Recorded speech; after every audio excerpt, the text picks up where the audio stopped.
रूपाली ने ये सुना और कहा, कोई बात नहीं, मैं आपका एहसानमंद हूँ मास्टर। ये अगर भविष्य में आपको मेरी ज़रूरत पड़े तो मैं आपकी मदद करने की पूरी कोशिश ज़रूर करूँगा। ठीक है। जब केशव ने ये सुना तो उसने फिर से मना नहीं किया, हालांकि उसे नियान किंगजुन की मदद की ज़रूरत नहीं थी। रोमिल और अन्य लोग नियान किंगजुन के पास आए। उन्होंने नियान किंगजुन से माफ़ी मांगी और कहा कि उन्होंने उसे गलत समझा था। इसके बाद वे नियान किंगजुन का पीछा करना चाहते थे और उम्मीद करते थे कि नियान किंगजुन अपने पुराने गिले शिकवे भुला देंगी। रूपाली ने ये सुना और मना नहीं किया। वे सभी सूर्य ऊर्जा संप्रदाय के शिष्य थे।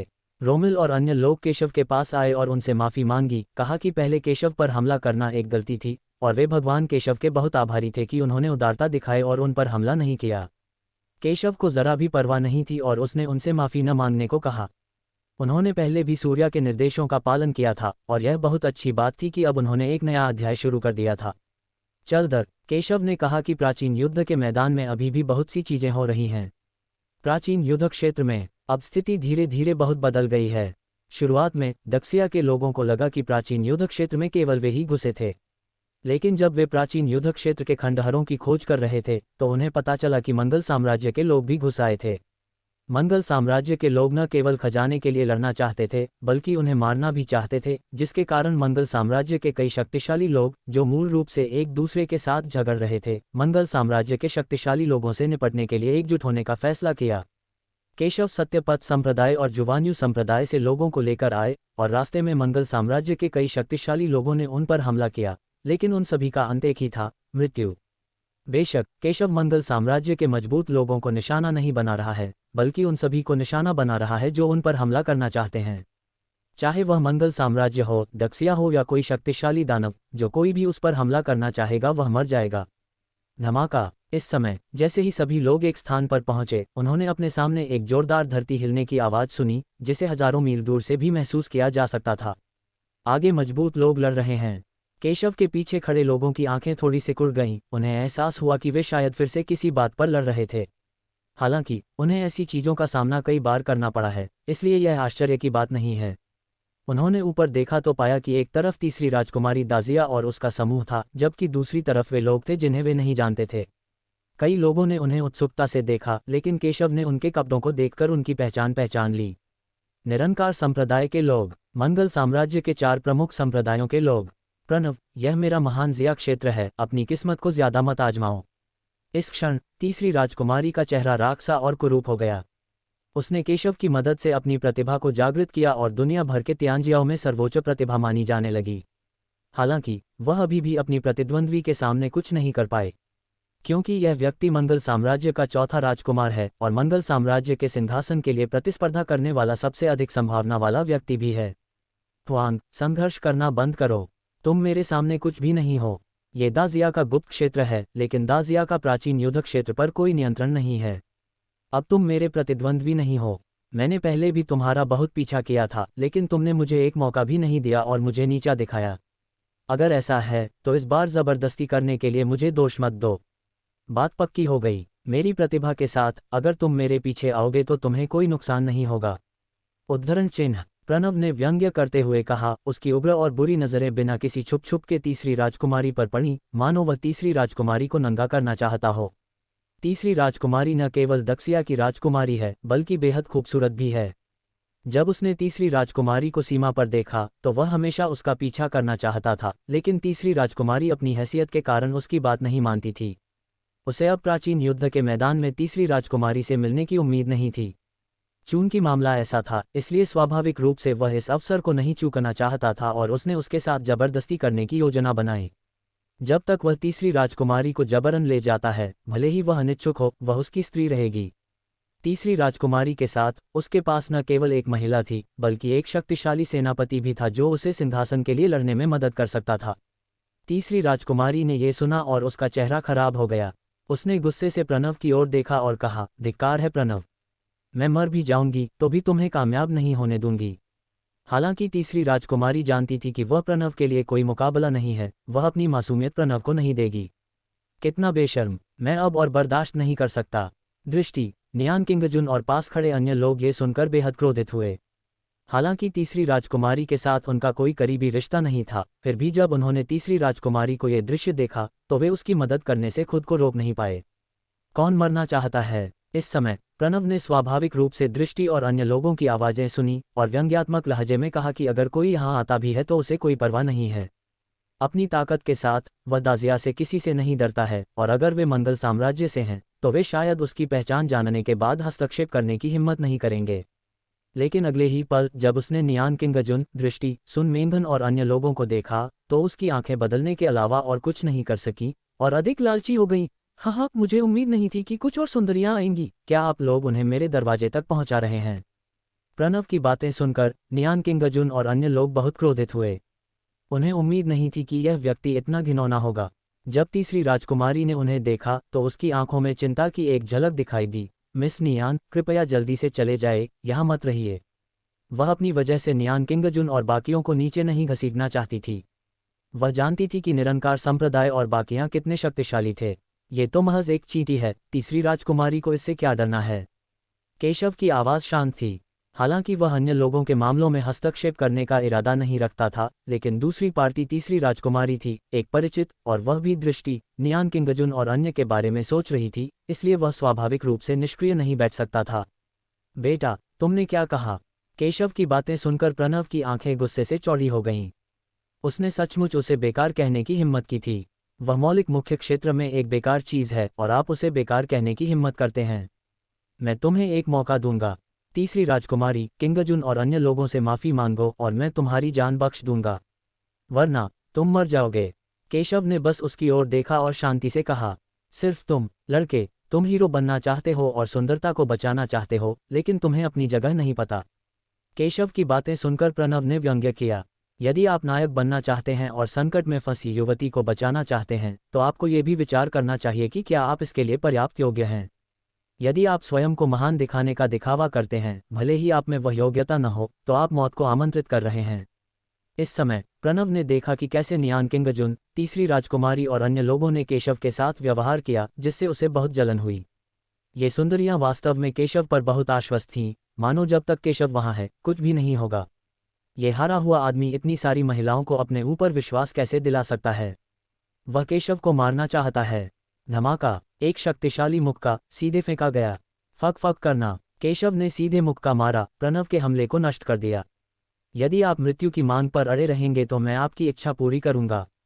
केशव ने अपनी आंखों में ठंडी निगाहों से प्रणव के हमले को नाकाम कर दिया। वह खून का प्यासा नहीं था, इसलिए उसने प्रणव को एक मौका दिया, लेकिन बदकिस्मती से उसे यह मौका नहीं चाहिए था और वह मौत की मांग पर अड़ा रहा। इस मामले में केशव ने उसकी इच्छा पूरी कर दी।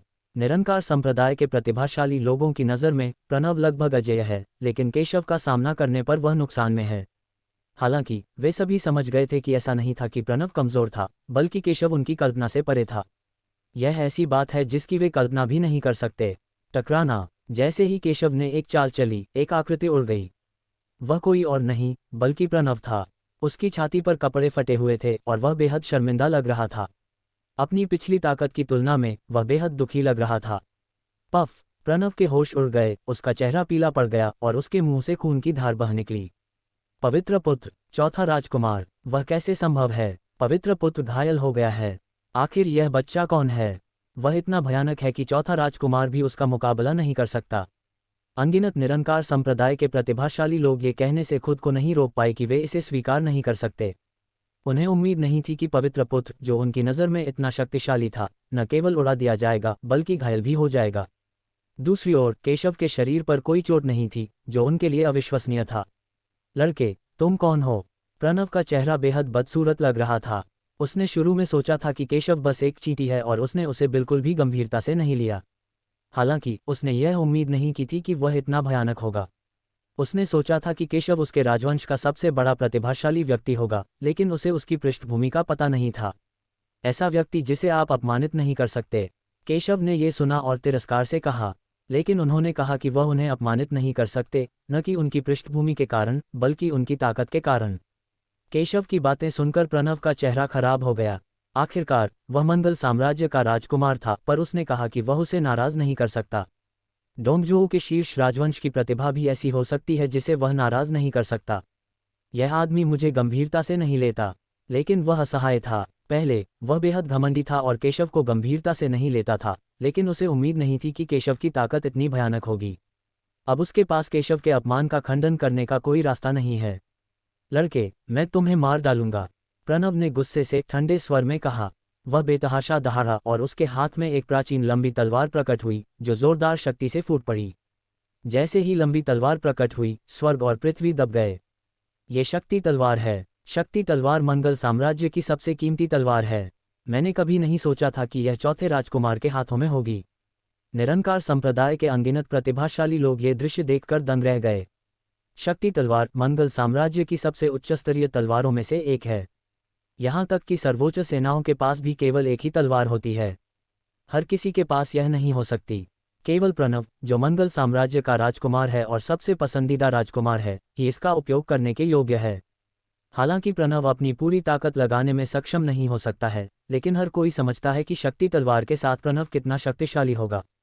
लगभग अजेय। यहाँ तक कि कई शक्तिशाली सांसारिक राक्षस भी यह कहने की हिम्मत नहीं कर सकते कि वे अब प्रणव के साथ आसानी से प्रतिस्पर्धा कर सकते हैं। तीसरी राजकुमारी और अन्य लोग भी केशव को चिंतित नज़रों से देख रहे थे। हालांकि उन्होंने शक्ति तलवार कभी नहीं देखी थी, लेकिन उन्होंने इसकी प्रसिद्धि के बारे में सुना था। ये तलवार मंगल साम्राज्य के सबसे बड़े बलवान लोंग्युआन का हथियार थी। ये ज्ञात नहीं है कि इससे कितने बलवान मारे गए थे और इसका नाम उन्हीं के नाम पर रखा गया था। यह मंगल साम्राज्य के सबसे प्रसिद्ध हथियारों में से एक था। अप्रत्याशित रूप से ये प्रणव के हाथों में था। इस तलवार के साथ मिलकर प्रणव की ताकत निश्चित रूप से बेहद भयानक होगी। अब मैदान में सिर्फ केशव ही है जो प्रणव का मुकाबला कर सकता है। एक बार केशव उसका मुकाबला नहीं कर पाया तो वे सब मर जाएंगे। लेकिन वे सभी केशव पर विश्वास करते हैं।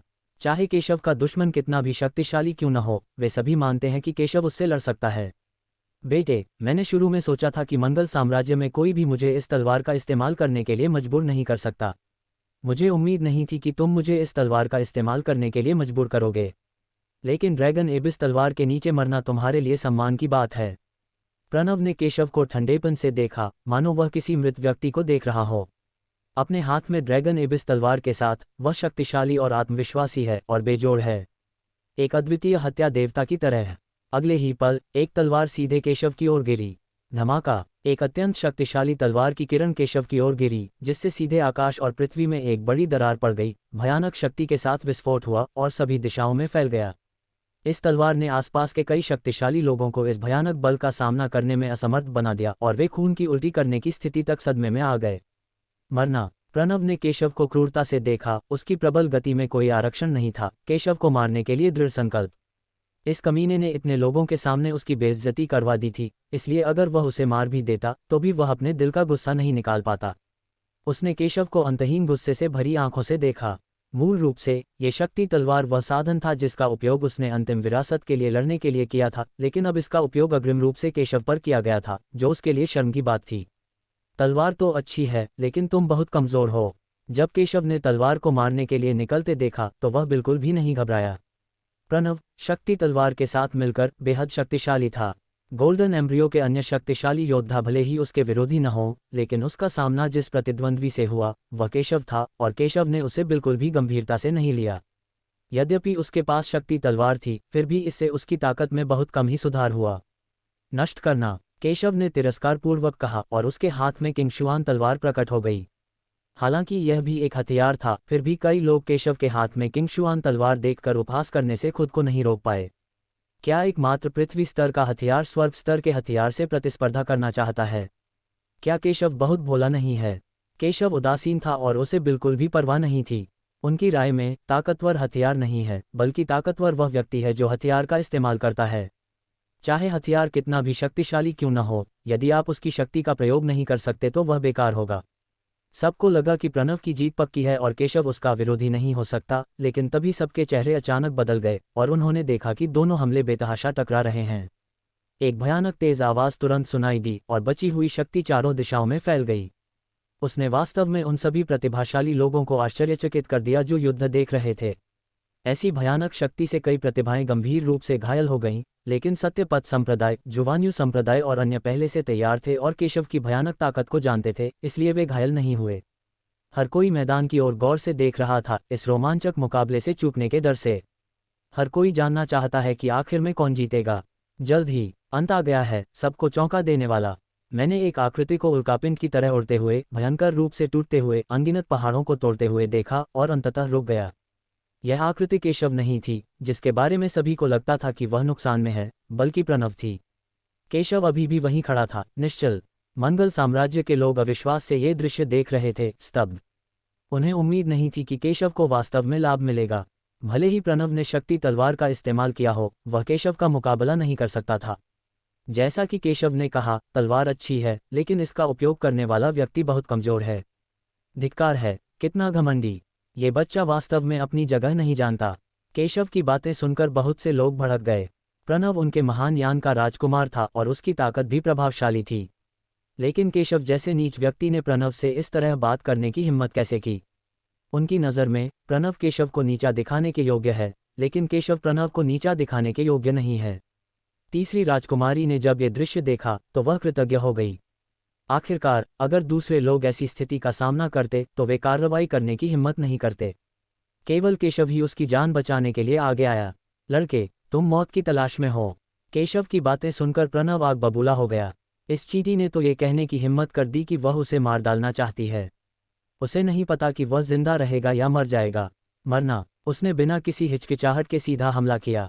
हालांकि उसकी पिछली चाल केशव ने नाकाम कर दी थी। उसने पहले ज्यादा ताकत का इस्तेमाल नहीं किया था, इसलिए उसने केशव को कुछ ज्यादा ही गंभीरता से ले लिया। वह अब और पीछे नहीं हटेगा और केशव को सीधे मार डालेगा ताकि उसे बता सके कि उसे अपमानित करने का क्या परिणाम होगा। बिना किसी हिचकिचाहट के ये शक्तिशाली हमला सीधे केशव की ओर बढ़ा। धरती और आकाश कांप उठे, शक्ति से भर गए और बेहद डर गए। उसकी यह चाल सूर्या की चाल से भी अधिक शक्तिशाली है। वह न केवल मंगल साम्राज्य का राजकुमार है, बल्कि अत्यंत शक्तिशाली भी है। उसने पहले अपनी पहचान छिपाकर निरंकार संप्रदाय में साधना की थी। अपनी प्रबल शक्ति से उसने निरंकार संप्रदाय में सभी को जीत लिया और निरंकार संप्रदाय का पवित्र पुत्र बन गया। निरंकार संप्रदाय में सभी को हाल ही में पता चला कि प्रणव मंगल साम्राज्य का राजकुमार है। फक फक करना, ये देखकर केशव को जरा भी परवाह नहीं थी। उसके लिए न तो सूर्या और न ही प्रणव कोई मायने रखते थे। दूसरों की नज़र में प्रणव बेहद भयानक और शक्तिशाली था, लेकिन उन्होंने उसे बिल्कुल भी गंभीरता से नहीं लिया। प्रणव से लड़ने के लिए बस एक यादृच्छिक कदम। ये बच्चा बहुत घमंडी है। वह अपने आप को क्या समझता है? पवित्र पुत्र के आक्रमण को अनदेखा करने की तुम्हारी हिम्मत कैसे हुई? उसे सचमुच अपनी सीमाओं का कोई अंदाजा नहीं है। उसने संत पुत्र के हमले को कम आंकने की हिम्मत की है। वह जरूर मरेगा। जब निरंकार संप्रदाय के लोगों ने ये दृश्य देखा तो वे उस पर हंसे बिना नहीं रह सके।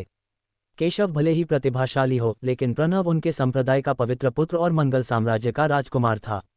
वह अत्यंत शक्तिशाली था। केशव कौन था? उसने प्रणव के हमले का इस तरह तिरस्कार करने की हिम्मत कैसे की? वह मौत को दावत दे रहा था। प्रणव ने भी उपहास किया, ये सोचकर कि केशव मरने के लिए अभिशप्त था। हालांकि अगले ही पल सभी के चेहरे एकदम बदल गए। केशव का हमला जोरदार हुआ और प्रणव की चाल से सीधे टकराया, मानो कोई ज्वालामुखी फट रहा हो, भयानक शक्ति के साथ फट रहा हो और सभी दिशाओं में फैल रहा हो। भयानक शक्ति का विस्फोट हुआ, जिससे प्रणव और अन्य लोग दूर चले गए। लेकिन केशव वहीं स्थिर खड़ा रहा। इस लड़ाई में प्रणव वास्तव में नुकसान में था। प्रणव और अन्य लोग हैरान थे और उन्हें यकीन नहीं हो रहा था। प्रणव का चेहरा बेहद भद्दा था। उसने केशव को ऐसे देखा जैसे उसे खा जाना चाहता हो। उसे पहले कभी इतनी शर्मिंदगी महसूस नहीं हुई थी। वह कैसे संभव है? और मंगल साम्राज्य में हर कोई इस दृश्य को अविश्वास से देख रहा था। उन्होंने क्या देखा? कमजोर केशव उनके शक्तिशाली पवित्र पुत्र के सामने कोई मुकाबला नहीं था और सीधे उड़ा दिया गया था। हालांकि केशव ने पहले भी प्रणव की चाल का सामना किया था, लेकिन उनकी नज़र में केशव भाग्यशाली था। केशव प्रणव से मुकाबला करने के लायक नहीं था, लेकिन किसी को भी उम्मीद नहीं थी कि प्रणव को सीधे तौर पर उड़ा दिया जाएगा और वह केशव के सामने बिल्कुल भी नहीं टिकेगा।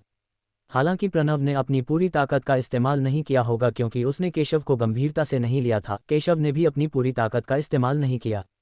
इसके अलावा केशव की ताकत केवल मौलिक मुख्य क्षेत्र में ही थी। मैदान में कोई भी केशव से कमज़ोर नहीं था, लेकिन उनमें से किसी में भी उसके जैसी भयानक ताकत नहीं थी। विशेष रूप से जिस व्यक्ति ने कहा था कि केशव मरने के लिए अभिशप्त है, उसके चेहरे पर जोरदार थप्पड़ मारा गया और उसकी अभिव्यक्ति बेहद बदसूरत हो गई। बेटे, मुझे मानना पड़ेगा कि मैंने तुम्हें कम आंका था। प्रणव ने केशव को ठंडी नज़रों से देखा। शुरू में उसने केशव को गंभीरता से नहीं लिया था और सोचा था कि वह उसे जब चाहे मार सकता है, लेकिन इस बार केशव ने उसे सबके सामने थप्पड़ मार दिया। हालांकि उसने केशव को गंभीरता से नहीं लिया था, लेकिन वह जानता था कि केशव उसकी सोच से कहीं ज्यादा ताकतवर है। हालांकि इससे पहले उसने कभी नहीं सोचा था कि केशव उसका प्रतिद्वंद्वी होगा। जैसे ही उसने बोलना खत्म किया, उसके पीछे से एक भयानक शक्ति प्रकट हुई। मंगल साम्राज्य में सबसे शक्तिशाली प्रतिभा होने के नाते उसके पास गर्व करने लायक पूंजी थी। लड़के, अपनी पूरी ताकत दिखाओ, वरना तुम मर जाओगे, प्रणव ने ठंडे स्वर में कहा, और अगले ही पल वह मारने के लिए दौड़ पड़ा। गति इतनी तेज थी कि प्रणव का आकार लगभग कोई नहीं देख सका। मंगल साम्राज्य में सब हैरान थे। क्या उन्होंने सही देखा था? प्रणव ने जरा भी पीछे हटने की कोशिश नहीं की। उनकी नज़र में, यहाँ तक कि मंगल साम्राज्य में भी, शायद कोई ऐसा नहीं था जो प्रणव को इस हद तक मजबूर कर सके। लेकिन इस वक्त उसने अपनी पूरी ताकत सिर्फ केशव से निपटने के लिए लगा दी। उन्होंने केशव से कभी आमने सामने लड़ाई नहीं की थी, इसलिए स्वाभाविक रूप से उन्हें नहीं पता था कि केशव कितना शक्तिशाली है। हालांकि प्रणव केशव से आमने सामने लड़ चुका था, इसलिए वह जानता था कि केशव कितना शक्तिशाली है। हालांकि उसे अब भी विश्वास था कि वह केशव को हरा सकता है, फिर भी उसने केशव को जरा भी कम आंकने की हिम्मत नहीं की। आपको क्या लगता है कि आप क्या हैं? क्या तुम इतने योग्य हो कि मैं कोई गंभीर कदम उठा सकूं? जब केशव ने ये सुना तो उसने तिरस्कार के साथ कहा कि उसने प्रणव को गंभीरता से नहीं लिया। उसने जो कहा वह सच था। अपनी वर्तमान ताकत के बल पर वह प्रणव से भी ज्यादा नहीं डरता था, निरंकार संप्रदाय के महापुरुष से तो बिल्कुल नहीं। केशव की बातें सुनकर प्रणव का चेहरा बेहद उदास हो गया और वह बेहद गुस्से में था। वह मंगल साम्राज्य के सबसे प्रतिभाशाली लोगों में से एक था, लेकिन केशव ने उसे गंभीरता से नहीं लिया। ये बहुत शर्म की बात थी। भाड़ में जाओ, प्रणव ने ठंडी आवाज में कहा, हवा में चीरते हुए और जोरदार ताकत के साथ बाहर निकलते हुए। कई मारक चालें सीधे कुचल दी, मानो युद्ध का देवता हो। इस शक्तिशाली हमले से इतनी भयानक शक्ति उत्पन्न हुई कि दिल दहल गया। उस बच्चे को कुचल दो, पवित्र पुत्र अजय है। ये दृश्य देखकर मंगल साम्राज्य के अनगिनत प्रतिभाशाली लोग खुश हुए और विश्वास किया कि केशव निश्चित रूप से मर जाएगा। तीसरी राजकुमारी के पीछे कई प्रतिभाशाली लोग भी केशव को चिंतित नजरों से देख रहे थे। उन्होंने प्रणव की ताकत देखी थी। चिंता मत करो, वह हारेगा नहीं। तीसरी राजकुमारी की आंखें बहुत शांत थीं। उसने केशव की शक्तिशाली ताकत देखी थी और उसे कोई चिंता नहीं थी। इसके अलावा केशव की ताकत अब पहले से भी अधिक भयानक है। बेशक केशव ने प्रणव का सामना शांति से किया, बिल्कुल भी घबराए बिना। उसने सीधे एक चाल चली। हालांकि यह एक सामान्य चाल लग रही थी, लेकिन यह बेहद भयावह थी और एक शक्तिशाली बल के साथ फट पड़ी। उन्होंने प्रणव के हमले का आसानी से सामना किया। प्रणव का चेहरा और भी बदसूरत होता गया और वह लगातार हमला करता रहा। दोनों के बीच की लड़ाई से शून्य में विस्फोट होता रहा और एक भयानक शक्ति फूट पड़ी जिसने सभी को पीछे हटने पर मजबूर कर दिया। ये कैसे संभव है? पवित्र पुत्र शक्तिशाली है, बस इतना ही, लेकिन ये बदमाश उसे इतनी आसानी से हरा सकता है। उसका राज्य तो पवित्र पुत्र के राज्य से स्पष्ट रूप से बहुत कमजोर है। वह कैसे संभव है? चौथे राजकुमार ने हमारे निरंकार संप्रदाय की सबसे उन्नत मारक चाल का इस्तेमाल किया। ये लड़का इसे इतनी आसानी से कैसे ले सकता है? आखिर यह बच्चा कौन है? यहाँ तक कि महान यान भी ऐसी शक्तिशाली प्रतिभा को विकसित करने में सक्षम नहीं हो सकता। ये लड़का महान जिया से कैसे हो सकता है? उद्धरण चिन्ह। निरंकार संप्रदाय के सभी प्रतिभाशाली लोगों ने अविश्वास में कहा। वे ये स्वीकार नहीं कर सकते थे कि उनकी आंखों में चींटियां प्रणव के हमले का इतनी आसानी से सामना कर सकती हैं। ये कैसे संभव है? मुझे विश्वास नहीं हो रहा। मैं कैसे हार सकता हूँ? जल्द ही प्रणव पहाड़ से बाहर भागा। वह खून से लथपथ दयनीय हालत में था। उसने गुस्से से कहा कि वह मंगल साम्राज्य के सबसे शक्तिशाली प्रतिभाशाली लोगों में से एक था और अनगिनत स्वर्ण भ्रूण योद्धा उसके हाथों मारे गए, लेकिन वह अपनी आंखों में एक चींटी से हार गया। वह इस अपमान को कैसे स्वीकार कर सकता था? लानत है, मैं चाहता हूं कि तुम मर जाओ, मैं चाहता हूं कि तुम मर जाओ। तुम तो बस एक कूड़ा कचरा हो, तुम मेरे विरोधी कैसे हो सकते हो? प्रणव भड़क गया। एक राजकुमार होने के नाते वह स्वभाव से ही घमंडी था। अब वह पूरी तरह से पागल हो गया था और उकसावे के वशीभूत था। वह गुस्से से दहाड़ रहा था और उसके मन में बस एक ही विचार था कि केशव को मार डाले और उसकी शर्मिंदगी मिटा दे। अच्छा नहीं है। पवित्र पुत्र, चौथा राजकुमार। निरंकार संप्रदाय के कई प्रतिभाशाली लोगों ने प्रणव को देखा, जिनकी आंखें लाल और पागल थीं और उनके चेहरे काफी बदल गए थे। उनकी राय में भले ही वे केशव के प्रतिद्वंद्वी न हो, फिर भी केशव से मरते दम तक लड़ने की कोई जरूरत नहीं थी। अगर वे अपनी जान बचाए रखते तो वापसी कर सकते थे। एक सज्जन व्यक्ति के लिए बदला लेने में कभी देर नहीं होती। लेकिन अब प्रणव केशव की वजह से जुनून की स्थिति में आ गया है और नुकसान लाभ से अधिक है। यद्यपि किसी व्यक्ति की शक्ति में बहुत अधिक वृद्धि हो जाती है, लेकिन एक बार जब वह वश में हो जाता है तो पीछे मुड़कर नहीं देखा जा सकता। कम से कम यह विकलांगता का कारण बनेगा और सबसे बुरी स्थिति में ये रक्त और क्यूई को समाप्त कर देगा। प्रणव मंगल साम्राज्य का सबसे प्रतिभाशाली राजकुमार है। अगर उसे पदच्युत कर दिया गया तो वे सब जिम्मेदार होंगे। स्वाभाविक रूप से वे नहीं चाहते कि प्रणव को कुछ हो, लेकिन बहुत देर हो चुकी थी। इस वक्त प्रणव की आंखों में बस एक ही जुनून था, वो था केशव को मार डालना। उसकी आभा पागलों की तरह फूट पड़ी। मैंने कभी नहीं सोचा था कि प्रणव पागल हो जाएगा। एक शीर्ष स्तरीय प्रतिभा को ऐसे ही नष्ट कर दिया गया। यह कोई आश्चर्य की बात नहीं है कि हम केशव जैसे राक्षस का सामना कर रहे हैं। अन्य बलों के कई लोग इस दृश्य को देखकर हैरान हुए बिना नहीं रह सके और उन्होंने आश्चर्य से केशव को देखा। उन्होंने शुरू में सोचा था कि प्रणव काफी डरावना है, लेकिन उन्हें उम्मीद नहीं थी कि वो केशव का बिल्कुल भी मुकाबला नहीं कर पाएगा, बल्कि वो पागल हो गया और लगभग अपंग हो गया। तुम्हें पता है, केशव का क्षेत्र स्वर्ण भ्रूण क्षेत्र में भी नहीं है और वह प्रणव से कहीं अधिक कमजोर है, लेकिन उसकी ताकत बहुत भयानक है। ये कहा जा सकता है कि केशव की प्रतिभा बहुत मजबूत है। मंगल साम्राज्य और यहाँ तक कि मंगल साम्राज्य की सभी प्रतिभाओं को पार करना। अगर केशव स्वर्ण भ्रूण क्षेत्र में प्रवेश कर गया तो उसकी ताकत शायद और भी भयानक हो जाएगी। तब तक कोई भी उसकी ताकत की कल्पना करने की हिम्मत नहीं करेगा। लड़के, मैं तुम्हें मरना चाहता हूँ। प्रणव की गति बेतहाशा बढ़ गई, उसकी आंखें लाल हो गईं। वह शैतान के कब्जे में था और उसकी आंखों में केवल एक ही विचार था, जो कि केशव को मारना था। इस समय प्रणव की ताकत इतनी महान है कि सबसे मजबूत दिशा भी उससे डरती है। निरंकार संप्रदाय में हर किसी के चेहरे पर बहुत ही बदसूरत भाव थे, लेकिन अगर वे केशव को मार सकते तो शायद यह इसके लायक होता। आखिरकार महान यानशाही परिवार के साधनों के साथ इसका इलाज करना असंभव नहीं हो सकता है। यद्यपि केशव में अच्छी प्रतिभा है, लेकिन अगर वह मर भी जाए तो भी वह कोई खतरा नहीं है। क्या आप पर भूत प्रेत का साया है? ये देखकर केशव को जरा भी परवाह नहीं हुई। उसने व्यंग्य करते हुए कहा, मत कहो कि तुम पर शैतान का साया है। अगर तुम सचमुच के राक्षस हो भी, तो भी तुम मुझे इसकी कीमत चुकाने के लायक नहीं हो। मैंने पहले भी बहुत से राक्षसों को मारा है। तुम खुद को क्या समझते हो? केशव ने पहले अनगिनत राक्षसों को मार डाला था, इसलिए स्वाभाविक रूप से वह प्रणव को, जो राक्षसी अवस्था में गिर गया था, गंभीरता से नहीं लेगा। लेकिन इस वक्त प्रणव के पास उसकी बातें सुनने का कोई जरिया नहीं था, क्योंकि वो पूरी तरह से पागल हो चुका था। उसे बस एक ही जुनून था, वो था केशव को मारना। वह जुनून से प्रेरित है। धमाका! वह एक राक्षस की तरह था, पागलों की तरह बाहर निकल रहा था। उसके शक्तिशाली हमले आकाश को चीर रहे थे और पृथ्वी को काट रहे थे, अत्यंत भयानक और हिंसक। इस समय वह अत्यंत शक्तिशाली था और शक्ति तलवार की आधी शक्ति भी प्रकट कर सकता था। आकाश और पृथ्वी फट गए। इस हमले का सामना करते हुए अनगिनत लोग चकमा देकर उसके पास जाने की हिम्मत नहीं जुटा पाए। जब केशव ने ये दृश्य देखा तो उसकी आंखें थोड़ी जम गईं। मुझे कहना होगा कि प्रणव वास्तव में सरल नहीं है और प्रणव निश्चित रूप से इस समय कमजोर नहीं है। स्वर्ग हत्या तलवार! केशव बिल्कुल भी घबराया नहीं और शांति से चिल्लाया, चाहे वह कोई भी चाल चले, वह एक ही तलवार से सबको मार सकता है। ये तलवार किसी भी पिछली तलवार से कई गुना अधिक शक्तिशाली है और अत्यंत भयानक है। ये कहा जा सकता है कि प्रणव इस समय काफी शक्तिशाली है और केशव के गंभीर हमले के योग्य है। धमाका! केशव ने तलवार से वार किया। निरंकार संप्रदाय के सभी प्रतिभाशाली लोग, जो मूल रूप से प्रणव की ताकत पर पूरा भरोसा करते थे, दंग रह गए। किसी ने भी उम्मीद नहीं की थी कि केशव वास्तव में और भी भयानक और शक्तिशाली ताकत के साथ उभरेगा। यह आदमी किस तरह का राक्षस है? उन सभी ने सोचा कि केशव अपनी सीमा तक पहुंच गया है, लेकिन उन्होंने यह उम्मीद नहीं की थी कि केशव और भी भयानक होगा। दोनों सेनाएं सीधे टकरा गईं। यह ऐसा है जैसे कोई उल्कापिंड पृथ्वी से टकरा रहा हो, अत्यंत भयावह। सबने देखा कि केशव की तलवार ने प्रणव की तलवार को सीधे नष्ट कर दिया। अगले ही पल तलवार से प्रणव कटकर जमीन पर गिर पड़ा। वह पूरी तरह बेहोश हो गया और उसकी जिंदगी मौत का पता नहीं चला। इस लड़ाई में प्रणव फिर भी हार गया। हारा हुआ? वह कैसे संभव है? क्या मैं इसे सही ढंग से देख रहा हूँ? निरंकार संप्रदाय के अनगिनत प्रतिभाशाली लोग इस दृश्य को विस्मय से देखते रहे, उन्हें विश्वास ही नहीं हो रहा था।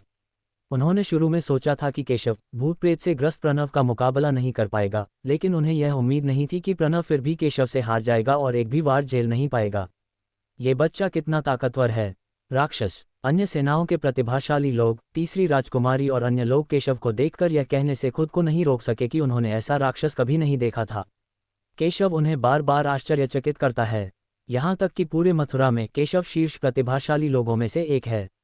तुम्हारे पास कुछ हुनर तो हैं, पर तुम बहुत कमजोर हो। तुम मेरे सामने एक भी वार नहीं झेल सकते।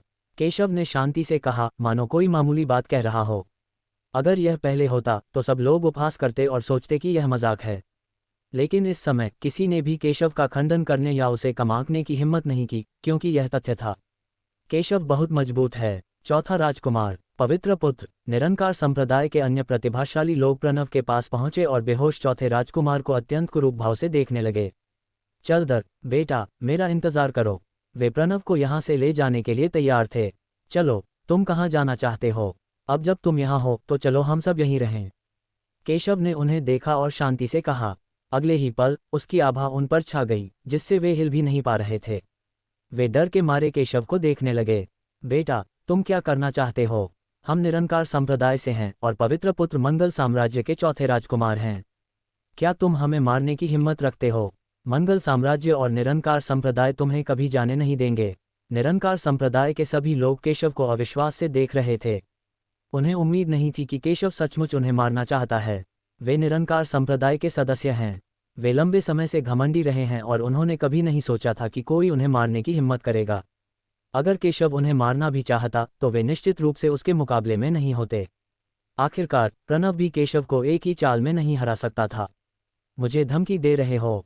दुर्भाग्यवश जिस चीज से मैं सबसे कम डरता हूं वह है धमकियां। केशव ने ये सुना और शांति से कहा, मैं जिसे भी मारना चाहूंगा, चाहे वह स्वर्ग का राजा ही क्यों न हो, वह मरेगा। केशव ने तिरस्कारपूर्वक कहा, तुम उसे तब भी धमकी देना चाहते हो जब तुम मरने वाले हो। तुम वास्तव में मौत को आमंत्रित कर रहे हो और तुम्हें नहीं पता कि तुम जीवित रहोगे या मरोगे। केशव की बातें सुनकर उनके चेहरे एकदम बदल गए। उन्होंने कभी सोचा भी नहीं था कि केशव को उनकी पहचान की जरा भी परवाह नहीं है। उनकी नज़र में वे ऊंचे दर्जे के थे और दाजिया दायान को नाराज करने की हिम्मत नहीं करेगा। इसलिए अगर केशव को उनकी पहचान पता होती तो शायद वह उन्हें मारने की हिम्मत नहीं करता। लेकिन उन्हें उम्मीद नहीं थी कि केशव सचमुच उन्हें मारना चाहता था। मरना, केशव ने ठंडे स्वर में कहा, उन्हें जरा भी गंभीरता से न लेते हुए। उसने लापरवाही से अपनी तलवार लहराई और तलवारों की कई किरणें निकलकर उन्हें सीधे मार गिराने लगीं। उसकी ताकत से उन्हें मारना आसान होगा। जैसी कि उम्मीद थी, तलवारों की कई किरणें तुरंत उनके शरीर को भेदती हुई खूनी धुंध में बदल गईं। ये दृश्य देखकर कई लोग अपनी आंखें चौड़ी किए बिना नहीं रह सके, क्योंकि उन्हें उम्मीद नहीं थी कि केशव इतनी बेरहमी से हत्या कर देगा। यह आदमी तो बिल्कुल पागल है।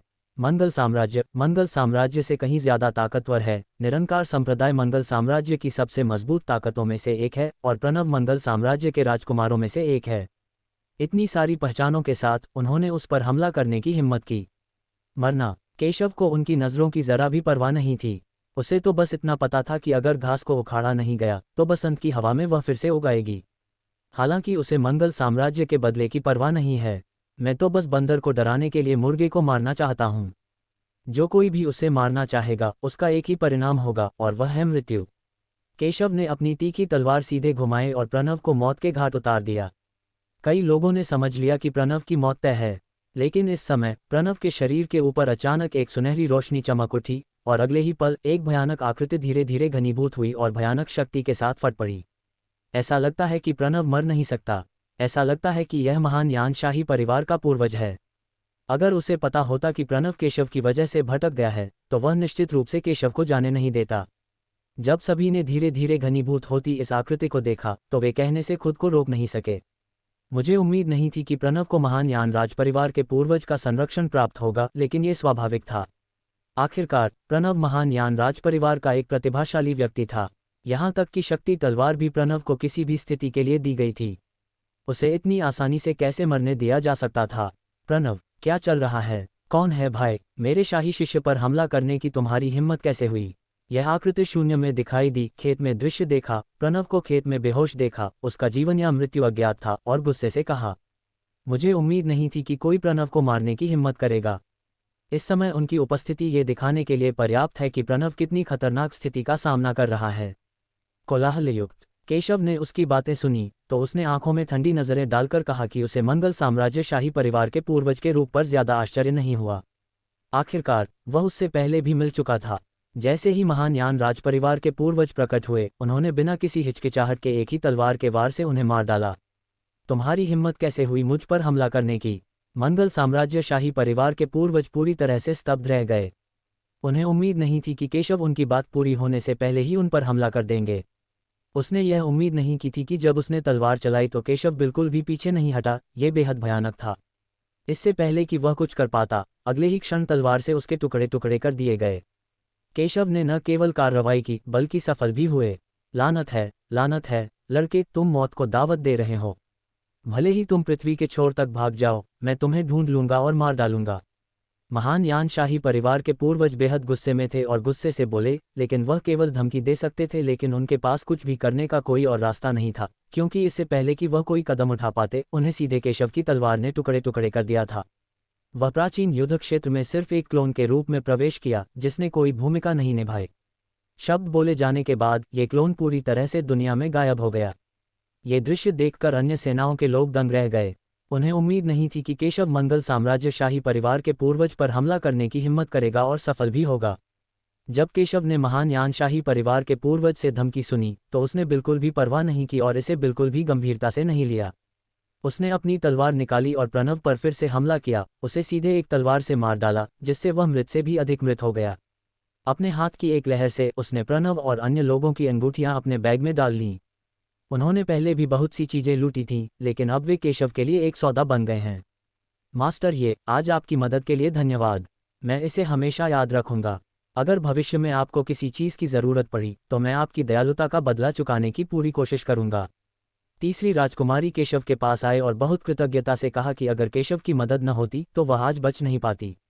तीसरी राजकुमारी, इतना विनम्र होने की कोई आवश्यकता नहीं है। अब जब मैं आपसे मिल चुका हूं तो मैं चुपचाप खड़ा नहीं रहूंगा। केशव ने ये सुना, लेकिन उसने परवाह नहीं की। आज आपको परेशान करने के लिए मुझे खेद है। मैंने आपको निरंकार संप्रदाय और महान यान शाही परिवार को पूरी तरह से अपमानित करने का कारण बना दिया है। तीसरी राजकुमारी ने अपराध बोध से कहा कि यद्यपि केशव ने विनम्र न होने के लिए कहा था, वह जानती थी कि केशव उसके कारण ही इसमें शामिल था। कोई भी अन्य व्यक्ति प्रणव और अन्य लोगों को उकसाने की हिम्मत नहीं कर सकता। चिंता मत करो, चूंकि मैंने पहले ही कार्रवाई कर दी है, इसलिए मुझे उनके बदले की परवाह नहीं है। निरंकार संप्रदाय के साथ मेरा पहले से ही शत्रुतापूर्ण संबंध था और अब मुझे मंगल साम्राज्य शाही परिवार को फिर से अपमानित करने का डर नहीं है। जब केशव ने यह सुना तो वह मुस्कुराया और बोला, मुझे परवाह नहीं है। तीसरी राजकुमारी यह सुनकर दंग रह गई और जल्द ही उसे समझ नहीं आया कि हंसे या रोए। शायद सिर्फ केशव ही इतना बेपरवाह था और मंगल साम्राज्य और निरंकार संप्रदाय की धमकियों की परवाह नहीं करता था। चाहे कुछ भी हो, मैं हमेशा मास्टर ये की जीवन रक्षक कृपा को याद रखूंगा। हमारे बाहर निकलने के बाद महान जिया शाही परिवार निश्चित रूप से आपको अच्छा इनाम देगा।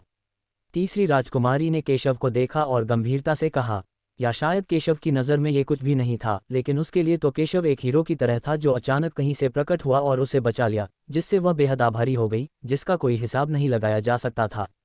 अगर केशव न होती तो आज वह बच नहीं पाती। केशव ने यह सुना, शांति से सिर हिलाया और फिर मना नहीं किया। वैसे मास्टर, ये आपने हमें बचा लिया। मैं आपको एक साथ विरासत की जगह पर चलने के लिए आमंत्रित करना चाहता हूँ।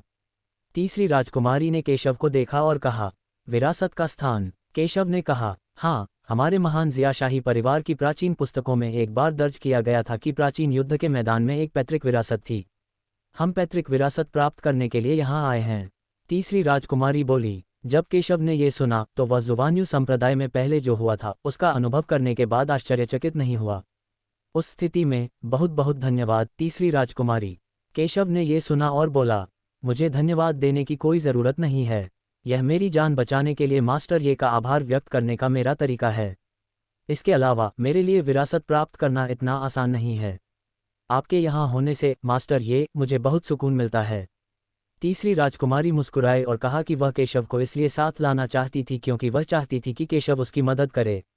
आखिरकार प्राचीन युद्ध के मैदान में मंगल साम्राज्य जैसी शत्रुतापूर्ण ताकतों का उल्लेख नहीं करना, विरासत प्राप्त करना इतना आसान नहीं है।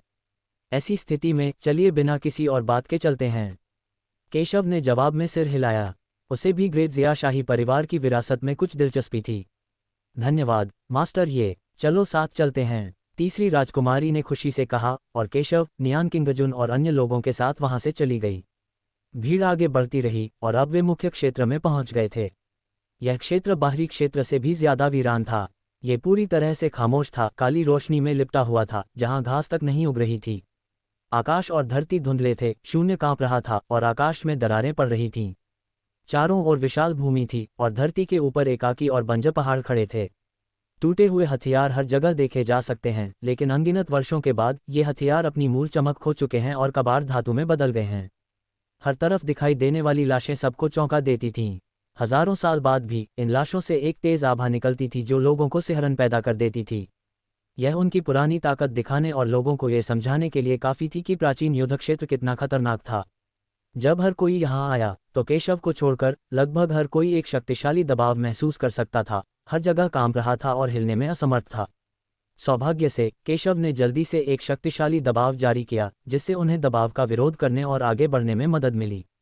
वे जितना आगे बढ़ते गए उन्हें उतना ही गहरा एहसास होता गया। अभी भी कई बची हुई आत्माएं उन पर हमला कर रही थीं। अगर वे सावधान न रहे तो उन पर हमला हो सकता था और उन्हें गंभीर चोटें लग सकती थीं। हालांकि इन हमलों के आने से पहले केशव ने सीधे कार्रवाई की और इन हमलों को नष्ट कर दिया। तीसरी राजकुमारी ने कृतज्ञता भरी आंखों से केशव को देखा। उसे उम्मीद नहीं थी कि केशव इतनी खतरनाक जगह पर उनके लिए खतरे का समाधान आसानी से कर देगा। अगर केशव न होता तो उन्हें शायद भारी नुकसान उठाना पड़ता। केशव के आसपास होने से वे सभी बहुत सुरक्षित महसूस करते थे। केशव बहुत विश्वसनीय था। यह एक प्राचीन युद्ध क्षेत्र होने के योग्य है। ये 10,000 साल बाद की बात है। आप कल्पना कर सकते हैं कि 10,000 साल पहले युद्ध कितना क्रूर था। हाँ, ये प्राचीन युद्ध क्षेत्र का मुख्य क्षेत्र है। राक्षसों ने एक बार पूरे महाद्वीप पर आक्रमण किया था और कई क्षेत्रों में युद्ध छिड़ गए थे। ये कभी युद्ध का मैदान था। मानव जाति ने यहाँ एक बड़ी कीमत चुकाई और मथुरा ने भी एक बड़ी कीमत चुकाई। शेष बची कई सेनाएं बाद में जोंगजोऊ चली गईं, जिससे जोंगजोऊ की वर्तमान ताकत बनी। तीसरी राजकुमारी ने कुछ अफसोस के साथ कहा कि मानव और राक्षसों के बीच हुए महायुद्ध में चारों महाद्वीपों ने भारी कीमत चुकाई और लगभग पूरा महाद्वीप ही नष्ट हो गया। हालांकि मध्य महाद्वीप अपनी दुर्गम और वीरान जगह के कारण सुरक्षित रहा। बाद में कई सेनाएं मध्य महाद्वीप में चली गईं, जिससे मध्य महाद्वीप आज शक्तिशाली हो गया, जबकि चारों महाद्वीप वीरान हो गए। कोई नहीं जानता कि उन्हें मुश्किल से उबरने में कितना समय लगा। एक ज़माने में दाजिया मथुरा का सबसे शक्तिशाली राजवंश था और जुवानयू संप्रदाय जैसी ताकतें भी सबसे शक्तिशाली संप्रदाय थीं। लेकिन अब वे पहले की तुलना में बहुत कमज़ोर हो गए हैं। सौभाग्य से ये प्राचीन युद्ध क्षेत्र दक्षिया में स्थित है। अगर वे वहां अपने पूर्वजों की विरासत और लाभ प्राप्त कर सकें तो ये दक्षिया द्वारा चुकाई गई कीमत की भरपाई भी नहीं कर पाएगा। अच्छा ऐसा है। सूर्य ऊर्जा संप्रदाय और सत्यपथ संप्रदाय के कई लोग भी गंभीरता से देख रहे थे। उन्होंने ये खबर पहले कभी नहीं सुनी थी और यह पहली बार था जब उन्हें ये पता चला। धमाका! तभी सभी लोग एक घाटी के पास पहुंचे। ये घाटी किसी शक्तिशाली राक्षस के विशाल मुंह जैसी थी। ये बेहद डरावनी लग रही थी। इसमें तेज हवा चल रही थी, जिसे देखकर लोग बहुत डर गए। यहाँ तक कि काफ़ी दूर से भी ठंड और भयानक आभा को महसूस किया जा सकता है, जिससे लोगों को पूरे शरीर में ठंड का एहसास होता है, मानो वह लोगों को टुकड़ों में काट देना चाहती हो। वहाँ बहुत सी भयानक दुष्ट आत्माएं घूम रही थीं और जब तीसरी राजकुमारी ने यह दृश्य देखा तो उसका चेहरा और भी अधिक घबरा गया। उसने अनुमान लगाया कि यह जगह सरल नहीं थी, लेकिन उसने यह उम्मीद नहीं की थी कि यह इतनी खतरनाक होगी। इस वक्त उसे थोड़ी खुशी थी कि उसने केशव को अपने साथ आने का न्योता दिया था। अगर केशव न होता तो कौन जाने अकेले उनके साथ उन्हें कितनी मुसीबतों का सामना करना पड़ता। मुझे लगता है कि यह ठीक सामने है। तीसरी राजकुमारी ने अपने सामने एक पहाड़ को देखा और खुश होकर कहा कि उसे लग रहा है कि वह उसके करीब आ रहा है। अंदर जाओ और देखो। केशव ने सिर हिलाया और तीसरी राजकुमारी व अन्य लोगों के साथ यहाँ आ गया। जैसे ही उन्होंने अंदर कदम रखा, उन्हें एक अजीब सी आध्यात्मिक शक्ति का एहसास हुआ जो उन्हें घेरे हुए थी, और यह अविश्वसनीय रूप से शक्तिशाली थी, बिल्कुल भी सरल नहीं और बेहद भयानक। अगले ही पल वे सब गुफा में दाखिल हुए, जो बेहद अंधेरी जगह थी। कई लोग घबराए हुए थे और उन्हें एक खतरनाक माहौल का एहसास हो रहा था, मानो एक और कदम भी उठाया तो उनकी जान जा सकती है। हर कोई केशव को देखे बिना नहीं रह सका। केशव उनकी रीढ़ था और वे सब जानना चाहते थे कि क्या हो रहा है। यह एक संरचना है, केशव ने शांति से कहा। ज़्यादा आश्चर्य नहीं हुआ। सत्यपथ संप्रदाय के कई लोगों ने राहत की सांस ली क्योंकि वे जानते थे कि केशव भी संरचनाओं का एक मास्टर था। हालांकि नियान किंगजुन, तीसरी राजकुमारी और अन्य लोग बहुत चिंतित थे। उन्हें नहीं पता था कि यह किस तरह की संरचना है और उन्हें यह भी पता नहीं चला कि वे कब इस संरचना में गिर गए। यदि कोई उन्हें मारने के लिए इस संरचना का उपयोग करता है तो मुझे डर है कि भले ही उनके पास 10,000 जीवन हो, वे विरोध नहीं कर पाएंगे। आखिरकार यह एक विरासत है, इसे आसानी से कैसे प्राप्त किया जा सकता है। कई विरासतों ने कई बाधाएं खड़ी की हैं। केशव ने शांति से कहा, आश्चर्य नहीं। चूंकि यह हमारे महान ज़ियाशाही परिवार की विरासत है, इसलिए हमें इसमें प्रवेश करने की अनुमति मिलनी चाहिए। यह इतना खतरनाक क्यों लगता है? तीसरी राजकुमारी ने कुछ आश्चर्य से कहा, चूंकि यह उनके महान ज़िया-शाही परिवार की विरासत है, इसलिए उनके शाही परिवार के प्रत्यक्ष वंशजों के लिए इसमें प्रवेश करना बहुत आसान होना चाहिए, भले ही वे दूसरों को प्रवेश करने से रोक सकें। इस संरचना के साथ अवश्य ही छेड़छाड़ की गई होगी। केशव ने शांति से कहा, क्या इसमें छेड़छाड़ की गई है? वह कैसे संभव है? तीसरी राजकुमारी यह सुनकर चौंक गई। यहाँ राक्षसी ऊर्जा है, ये राक्षस कुल का ही कोई व्यक्ति होगा जिसने इसके साथ छेड़छाड़ की है। केशव ने शांति से कहा, महान ज़िया-शाही परिवार के आभामंडल के अलावा उसे एक परिचित आभामंडल भी महसूस हुआ। राक्षस कुल की सांस, वह कैसे संभव है? क्या राक्षस पूरी तरह से नष्ट नहीं हो गए थे? तीसरी राजकुमारी थोड़ा चौंक गई।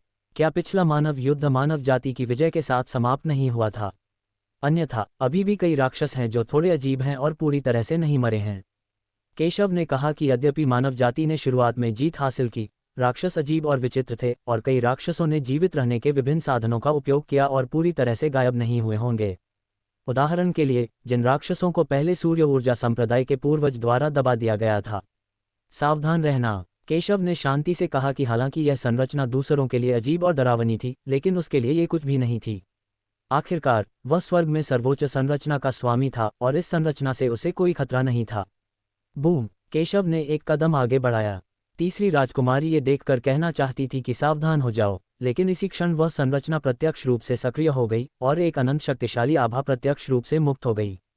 अनगिनत भयानक काले हमले उनकी ओर आ रहे थे, जिनमें से प्रत्येक में एक भयानक जानलेवा इरादा था और अत्यंत शक्तिशाली था। यह इतना भयानक कैसे हो सकता है? तीसरी राजकुमारी ये देखकर पीली पड़ गई। इस हमले के सामने वह खुद को असहाय महसूस कर रही थी और उसके दिल में मौत का एक भयानक खतरा पैदा हो गया।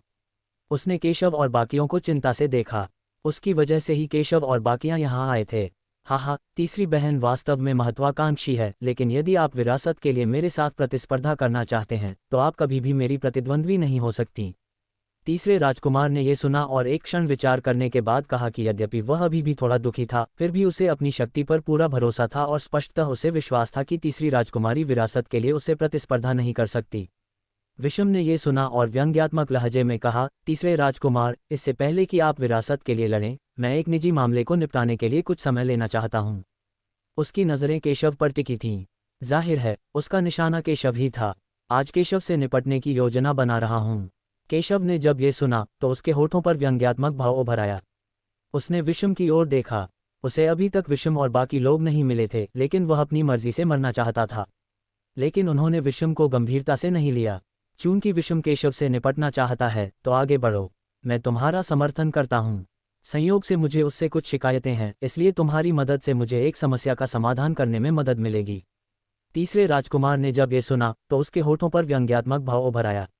उसे पहले से ही केशव से कुछ शिकायत थी, लेकिन केशव की पहचान और ताकत पहले से ही साधारण नहीं थी, इसलिए वह वास्तव में केशव से मुंह नहीं मोड़ना चाहता था।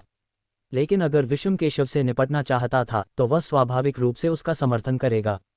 एक और, विषम 4 प्रमुख संप्रदायों का पवित्र पुत्र है और उसकी हैसियत और ताकत केशव से ज्यादा कमजोर नहीं है। केशव और विषम के बीच वह स्वाभाविक रूप से विषम को चुनता है।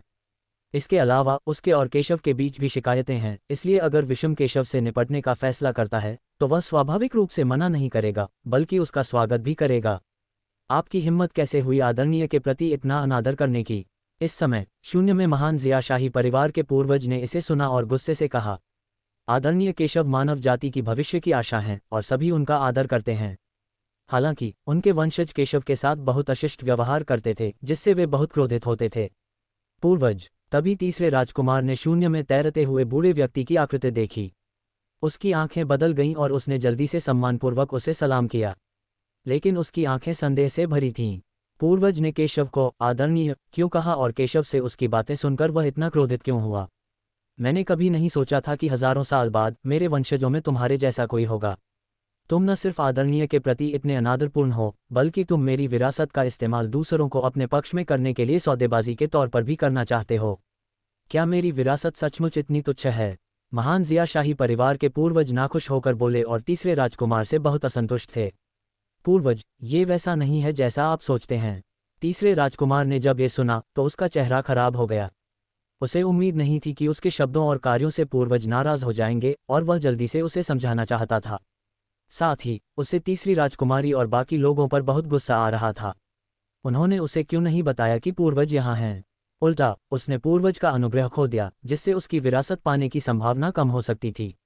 आपको अब और कुछ समझाने की जरूरत नहीं है। मैं रश्मि को विरासत सौंपने के लिए तैयार हूँ।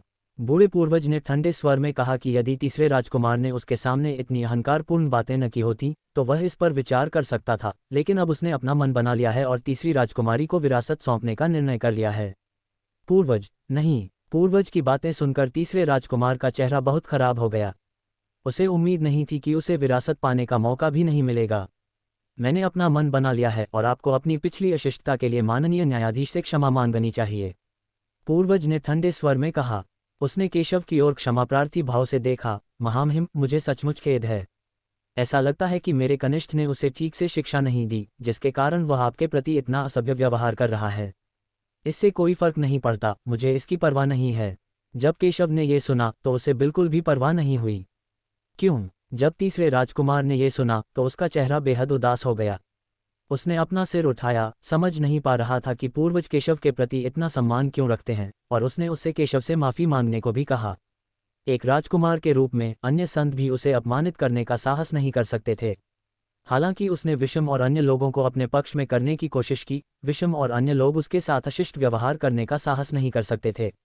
हालांकि उसने यह उम्मीद नहीं की थी कि पूर्वज उसे केशव से माफ़ी मांगने के लिए कहेंगे, और उनके बीच पहले से ही एक शिकायत थी। तीसरे राजकुमार, हाँ, वह तो बस एक मृत पूर्वज है, एक अवशिष्ट आत्मा का भूत मात्र। वह तुम्हारा क्या कर सकता है? इसमें क्यों परेशान हो? बगल में खड़े विषम ने व्यंग्यात्मक लहजे में कहा। अगर वह तीसरी राजकुमारी को विरासत दे भी दे तो सबसे बुरी बात यह हो सकती है कि हम उसे छीन लें। आज ही उन सबको मार डालो और विरासत फिर भी तुम्हारी ही रहेगी। विषम को महान जिया राजघराने के पूर्वज के प्रति ज्यादा सम्मान नहीं था। आखिरकार वह उनके पूर्वज नहीं थे। ये सही है, पुराने पूर्वज, आपने मुझे ऐसा करने के लिए मजबूर किया। अगर ऐसा है तो मुझे दोष मत दीजिए। विषम की बातें सुनकर तीसरे राजकुमार का चेहरा काला पड़ गया और उसने पूर्वज की ओर देखा। जाहिर था कि वह विषम के प्रस्ताव से बहुत प्रभावित था। आखिर वो यहाँ विरासत के लिए आया था। अब जबकि तीसरी राजकुमारी ने विरासत छीन ली है, क्या उसे अब भी केशव से माफ़ी मांगने की ज़रूरत है? वह कैसे संभव है? आप? तीसरे राजकुमार की बातें सुनकर महान जिया शाही परिवार के पूर्वज के चेहरे पर एक बहुत ही भद्दा भाव आ गया। उसे उम्मीद नहीं थी कि विषम उसके साथ इतना असम्मानजनक व्यवहार करेगा, और यहाँ तक कि तीसरी राजकुमारी और केशव को मार डालना चाहता था। लेकिन जैसा कि विषम ने कहा, अब उसके पास केवल एक शेष आत्मा बची है, और वह तीसरे राजकुमार और अन्य लोगों के लिए कुछ नहीं कर सकता है। तीसरी बहन, मैं तुम्हें एक आखिरी मौका देता हूँ। मुझे विरासत दे दो और मैं तुम्हें नहीं मारूंगा। महान जिया राजघराने के पूर्वज की बातें सुनकर तीसरे राजकुमार का चेहरा और भी उदास हो गया। उसने तीसरी राजकुमारी और बाकी लोगों को ठंडी नज़रों से देखा। केशव, तुमने पहले भी मेरे आदमियों को मारा है और मेरे रक्षकों को घायल किया है, लेकिन तुम्हारी अच्छी प्रतिभा के कारण मैं तुम्हें एक आखिरी मौका देता हूँ। मेरे सामने समर्पण करो और शायद आज तुम्हें बचने का मौका मिले, वरना मर जाओ। तीसरे राजकुमार ने केशव को देखा और बोला। वह तो ये भी सोचता था कि वह दयालु है और उसने केशव और अन्य लोगों को जीवित रहने का मौका दिया। आखिरकार उसकी राय में केशव के पक्ष में उनमें से कुछ ही थे, जबकि उसके पक्ष में विषम और ओमश्री थे, और उसकी ताकत भी उतनी ही प्रभावशाली थी। केशव और बाकी लोग उनके विरोधी नहीं हो सकते थे। इसके बारे में सोचो भी मत। जब तीसरी राजकुमारी ने यह सुना तो उसका चेहरा बहुत कुरूप हो गया और वह बहुत क्रोधित हुई। सिर्फ तुम्हारे कारण, तुम चाहते हो कि मैं आत्मसमर्पण कर दूं। जब केशव ने यह सुना तो उसे यह मज़ेदार लगा। उसने ऐसे लोगों को देखा था जो अपनी जगह नहीं जानते थे, लेकिन उसने कभी किसी को इतना मूर्ख और अज्ञानी नहीं देखा था। अगर वह मूर्ख नहीं होता तो उसे इस बात की परवाह करनी चाहिए थी कि महान जिया राजघराने के पूर्वज उसे पूर्वज कहते थे। इसलिए, ये जानते हुए कि वह सरल नहीं है, वह ऐसा अज्ञानी चुनाव कभी नहीं करता। लेकिन न सिर्फ उसे इसकी परवाह नहीं थी, बल्कि वह तो ये भी चाहता था कि मैं उसके आगे झुक जाऊं। ये बेवकूफ़ी कैसे न होती। मैं तुम लोगों के साथ इस मामले को आगे नहीं बढ़ाना चाहता था, लेकिन तुम अपनी मौत की मांग पर अड़े रहे। केशव ने ठंडे स्वर में कहा कि उसे तीसरे राजकुमार विषम और अन्य लोगों से कुछ शिकायतें थीं, लेकिन उसने इसे गंभीरता से नहीं लिया और उन्हें परेशान नहीं किया, लेकिन उन्होंने अपनी मौत का रास्ता चुना और पहले उसे परेशान किया। ऐसे में वह स्वाभाविक रूप से दयालु नहीं होगा। स्टॉप्ड। ये निश्चित रूप से राक्षस कुल से संबंधित है। केशव बहुत शांत था और उसे जरा भी परवाह नहीं थी। वह जरा भी घबराया नहीं था। उसने उस संरचना को देखा और शांति से कहा, इस संरचना से उसे कोई खतरा नहीं है। निश्चित रूप से जिस समय तीसरी राजकुमारी चिंतित थी, केशव ने सीधे कार्रवाई की और एक शक्तिशाली हमला तुरंत शुरू किया गया, जिसने सीधे गठन को दबा दिया। ये संरचना वाकई भयानक है। कोई और होता तो जरूर मर जाता। तीसरी राजकुमारी और अन्य लोगों के पास भी इस भयानक संरचना का सामना करने का कोई रास्ता नहीं होता। हालांकि केशव की संरचनाओं में उपलब्धियां बेहद भयानक हैं। अगर राक्षस भी इस संरचना के साथ छेड़छाड़ करें तो भी यह संरचना केशव का कुछ नहीं बिगाड़ पाएगी। धमाका! केशव के विस्फोट से संरचना तुरंत टूट गई। लगभग उसी समय वह संरचना जिसने सभी को घेर रखा था बिना किसी निशान के गायब हो गई, जिससे तीसरी राजकुमारी और अन्य लोग आश्चर्य से उस दृश्य को देखते रह गए। वे जानते थे कि केशव कोई साधारण व्यक्ति नहीं था, लेकिन उन्होंने यह उम्मीद नहीं की थी कि इस तरह के भयानक गठन को केशव इतनी आसानी से तोड़ सकता है, जैसे कि यह कमजोर था और उल्लेख करने लायक नहीं था। चल दर! केशव बहुत शांत था। जब तीसरी राजकुमारी ने यह सुना तो उसने जटिल आंखों से केशव को देखा। इस समय उसने केशव को पहले से भी अधिक प्रशंसा के साथ देखा। कहने की जरूरत नहीं कि केशव ने जबरदस्त ताकत दिखाई। केशव कीमिया में माहिर था, लेकिन उसे उम्मीद नहीं थी कि वो बनावट में भी माहिर होगा। उसने ऐसे किसी प्रतिभाशाली व्यक्ति के बारे में लगभग कभी नहीं सुना था जो आसमान के खिलाफ हो। तुम्हें पता होना चाहिए कि यह कोई साधारण बनावट नहीं थी। यह उनके महान जिया राजघराने के पूर्वज द्वारा स्थापित एक बनावट थी, लेकिन केशव ने इसे इतनी आसानी से तोड़ दिया। केशव सभी को एक महल में ले आया। सबके सामने एक विशाल महल प्रकट हुआ। महल खजानों, अनगिनत आत्मिक पत्थरों या अन्य दुर्लभ खजानों या युद्ध कलाओं के गुप्त नियमों से भरा था। वास्तव में यहाँ बहुत सारे खजाने हैं। केशव की नज़रें थोड़ी बदल गईं। दक्षिया के शाही परिवार के पूर्वज द्वारा छोड़े गए खजाने जुवान्यू संप्रदाय की विरासत से कहीं ज्यादा थे, जिससे पता चलता है कि दक्षिया के शाही परिवार के पूर्वज भी साधारण नहीं थे। क्या वहाँ कोई खतरा है? हालांकि किसी ने भी बहुत अधिक आराम करने की हिम्मत नहीं की, क्योंकि वे स्पष्ट रूप से अभी भी पिछले खतरे से भयभीत थे। अंदर जाने पर तुम्हें पता चल जाएगा, केशव ने महल में देखा और शांति से कहा। जैसे ही सब अंदर गए, उन्होंने महल के ऊपर हवा में एक लाश तैरती देखी। उस लाश से एक भयानक आभा निकल रही थी जो बेहद शक्तिशाली थी। ये पूर्वज है। तीसरी राजकुमारी को एक परिचित सांस महसूस हुई और वह बोलने से खुद को रोक नहीं सकी। यह महान जिया राजपरिवार के उसके पूर्वज द्वारा छोड़ी गई विरासत है। अगर उसे यह विरासत मिल जाए तो वह महान जिया के वर्तमान संकट का समाधान कर सकती है। मेरे जूनियर, तुम अंततः यहाँ आ गए। शून्य में एक विशाल और अलौकिक आवाज गूंजी। शून्य में एक बूढ़े आदमी की छाया प्रकट हुई, जिससे एक शक्तिशाली आभा निकल रही थी। नमस्कार पूर्वज! तीसरी राजकुमारी ने जब ये सुना तो वह आदरपूर्वक घुटनों के बल बैठ गई। उसे एक परिचित और शक्तिशाली आभा का एहसास हुआ। ये व्यक्ति कोई और नहीं बल्कि महान जिया राजघराने का पूर्वज था। मैंने हजारों सालों तक इंतजार किया है और आखिरकार तुम आ ही गए। जैसे ही मैं महान जिया शाही परिवार की विरासत तुम्हें सौंप दूंगा, मेरा मिशन पूरा हो जाएगा। बूढ़ा आदमी बोला। महामहिम, यह आप हैं?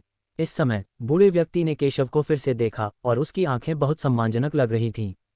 आपका महामहिम! तीसरी राजकुमारी यह सुनकर बहुत हैरान हुई। उसे उम्मीद नहीं थी कि जिस पूर्वज का वह इतना सम्मान करती थी, वह केशव को इस तरह संबोधित करेगा। आखिरकार यह असंभव लग रहा था कि वे दोनों एक दूसरे को जानते भी हों। लेकिन जब केशव ने यह सुना तो उसे बहुत आश्चर्य नहीं हुआ। नमस्ते सीनियर जिया, आपको मुझे आदरणीय कहने की जरूरत नहीं है। मुझमें अभी आदरणीय बनने की ताकत नहीं है। केशव ने मना कर दिया। वह अपने ऊपर कोई जिम्मेदारी नहीं डालना चाहता। लेकिन सीनियर जिया, क्या आपने किसी राक्षस को दबा दिया? जब हम पहले अंदर गए थे तो हमें राक्षस की उपस्थिति का आभास हो गया था। केशव ने महान जिया शाही परिवार के पूर्वज को देखा। बूढ़े व्यक्ति ने यह सुना, सिर हिलाया और कहा, महामहिम, महामहिम कहलाने के योग्य हैं। हाँ, जो संरचना आपको पहले महसूस हुई थी वह मेरे द्वारा स्थापित की गई दानव कारावास संरचना थी। इसने एक राक्षस को दबा दिया, लेकिन उसे मर जाना चाहिए था। जब केशव ने यह सुना तो वह थोड़ा भौंचक्का हो गया और कुछ कहना चाहता था। लेकिन इस समय दरवाजे से जल्दबाजी में कदमों की आवाज सुनाई दी। विषम, ओम श्री, मैंने तुमसे कहा था कि यह हमारे महान जिया शाही परिवार की विरासत है, लेकिन तुमने फिर भी मुझ पर विश्वास नहीं किया। अब तुम मुझ पर विश्वास कर सकते हो, है ना? जब तक आप मेरे साथ गठबंधन करते हैं, मैं अपनी विरासत का एक हिस्सा आपके साथ साझा कर सकता हूँ। एक आदमी की आवाज़ सुनाई दी और केशव और अन्य लोगों ने उसे सुना। उनकी आंखें थोड़ी बदल गईं। इस आवाज़ का मालिक कोई और नहीं बल्कि तीसरा राजकुमार जियातियानयू था। जल्द ही लोगों का एक समूह भी यहाँ आ गया, लेकिन जब उन्होंने पहली नज़र में केशव और अन्य लोगों को देखा तो उनकी आंखें बदल गईं। तीसरी बहन केशव! जियातियानयू का चेहरा बदल गया, मानो उसे उम्मीद ही नहीं थी कि तीसरी राजकुमारी और अन्य लोग पहले यहाँ पहुँचेंगे। केशव, ये तुम हो? हे, ऐसा लगता है कि तुम्हारा सौभाग्य खत्म हो गया है और मैंने तुम्हें ढूंढ लिया है। बोलने वाला व्यक्ति कमल संप्रदाय का पवित्र पुत्र विषम था। उसे पहले से ही केशव से शिकायत थी और वह उस समय कार्रवाई करना चाहता था, लेकिन संप्रदाय के नेता और अन्य लोगों ने उसे मना कर दिया, जिन्होंने कहा कि उन्हें मामले को सुलझाने के लिए प्राचीन युद्ध के मैदान में प्रवेश करना चाहिए। मैं पहले कभी केशव से नहीं मिला था, लेकिन अब जब मैं उससे मिल चुका हूं, तो स्वाभाविक रूप से मैं केशव को जाने नहीं देना चाहता। उसके पीछे कौन था? कीर्ति। कीर्ति भी केशव को गुस्से से देख रही थी। उसकी नाराजगी कम नहीं हुई थी। जाहिर था कि वह पिछली बेइज्जती को भूल नहीं पा रही थी। उनके पीछे आने वाला दूसरा प्रतिभाशाली व्यक्ति भी कोई अजनबी नहीं था, वह था ओमश्री, टाटवा संप्रदाय का पवित्र पुत्र।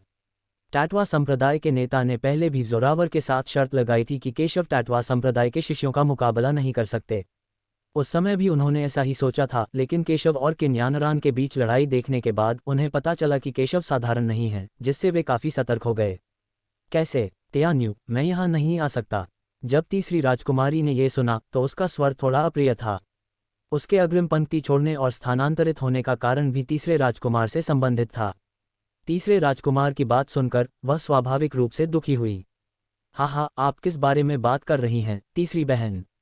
चूंकि यह हमारे महान ज़ियाशाही पूर्वज की विरासत है, इसलिए तीसरी बहन स्वाभाविक रूप से यहाँ आने के योग्य है। जब तीसरे राजकुमार ने यह सुना तो वह मजबूरी में मुस्कुराकर बोला, लेकिन तीसरी बहन, एक महिला होने के नाते पूर्वजों की विरासत का उत्तराधिकारी बनना आपके लिए बहुत उपयोगी नहीं है। पिताजी तो बस यही चाहते हैं कि आप किसी दूसरे राजघराने में शादी करें। आप यह विरासत मुझे क्यों नहीं दे देती?